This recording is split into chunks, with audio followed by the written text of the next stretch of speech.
welcome back to my channel. What am I doing today? Today I am celebrate el mes del Gouache. Basically, it is the month of the gouache, and I'll be looking at everything gouache. We'll be looking at gouache. Basically, I'll be looking at gouache. We'll be looking at gouache cakes, gouache in the tubes, what is here in Belize, and how it compares to what is out there in the rest of the world. So, okay, before we begin with our entire month-long series on gouache, what is gouache really? What is it? What do you guys know it as? Well, I like to call gouache opaque watercolors.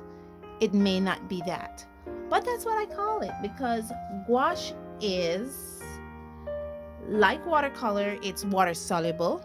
It is made from gum arabics and natural pigment, and it's called opaque watercolors because the pigment particles in gouache happens to be very large and chunky. Unlike watercolors, it is not refined, so therefore gouache really stands out against the background.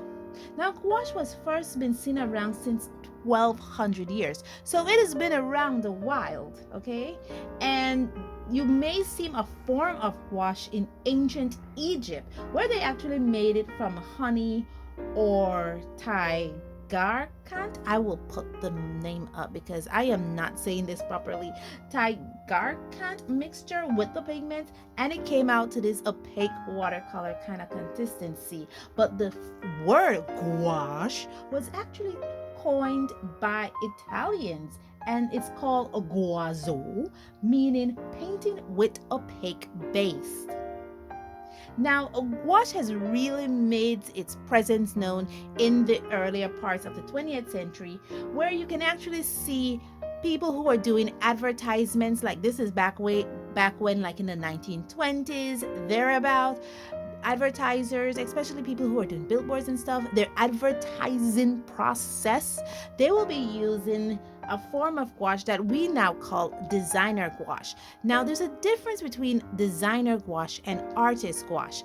Designer gouache doesn't pay too much attention to light fastness because they were basically do this as advertising posters. You go up in the presentation, blam, I am promoting chicken noodle soup, and the artist draw up on a piece of poster board some chicken noodle soup painted with designer gouache, and after that the painting is done with. They don't necessarily need to see the painting for 100 years.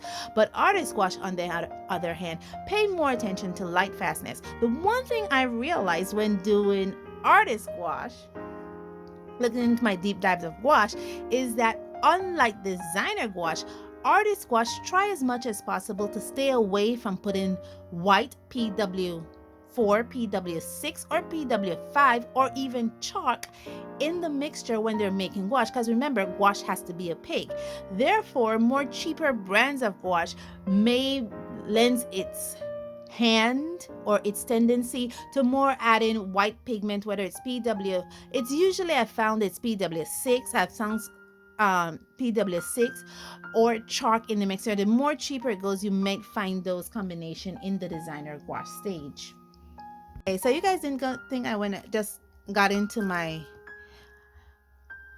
el mes del gouache without even doing a research. I did my research on what gouache is because I'll be talking about this for an entire month.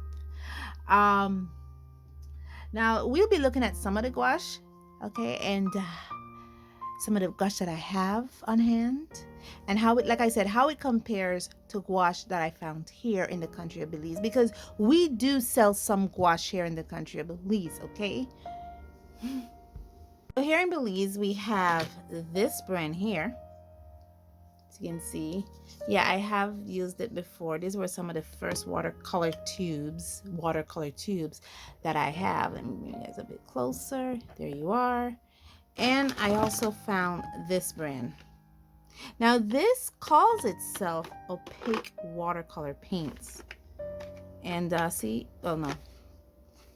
So I'm thinking this is like what I called opaque watercolors, because it says right there, note, you guys are seeing what I'm looking at right there, note unremoving stains, Stylex quality of paint watercolors, intensive and on non-fabric.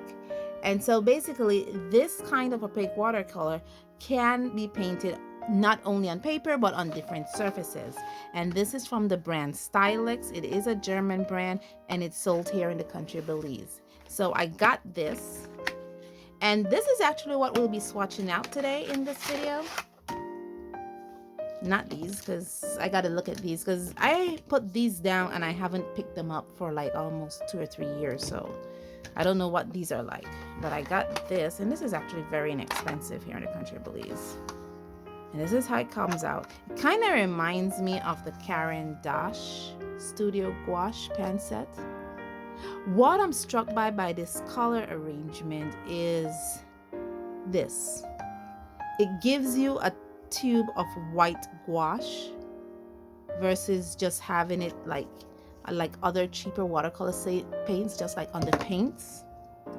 I also have these. These are the Artist Loft watercolor cakes, and I've always considered these gouache cakes versus watercolor cakes because of its opacity. I mean, look at that. It peels, guys. Look at how nice and opaque this is. And actually for this, what I did was I actually numbered them. So there's actually numbers that I placed in the base here so that I could have, so I know which one is which, because this didn't come with any number names. So yeah. So I've always considered these more like gouache than watercolor paints. So we'll be looking at these and a few surprises this month. Yeah.